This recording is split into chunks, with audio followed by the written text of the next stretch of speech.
This is an ending spoiler for the movie Julie and Julia.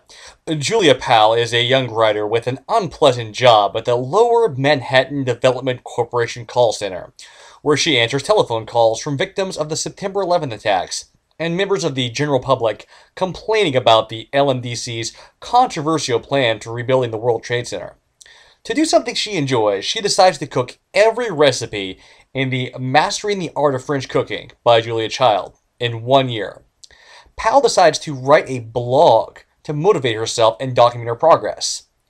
Woven into the story of Powell's time in Queens in the early 2000s is the story of Julia Child's time in Paris throughout the 1950s, where she attends Le Cordon Bleu, learns to speak French, learns French cooking, and begins collaborating on a book about French cooking for American housewives.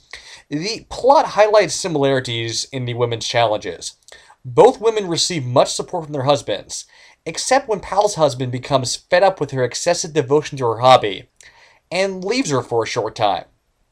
Eventually, Powell's blog is featured in a story published by the New York Times, after which her project begins to receive the attention of journalists, literary agents, publishers, and a dismissive report from Julia Child herself. Although Child's book is rejected by Houghton Mifflin, it's accepted and published by Alfred A. Knopf. The last scene shows Powell and her husband visiting Child's kitchen at the Smithsonian, and Child in the same kitchen receiving a first print of her cookbook and celebrating the event with her husband.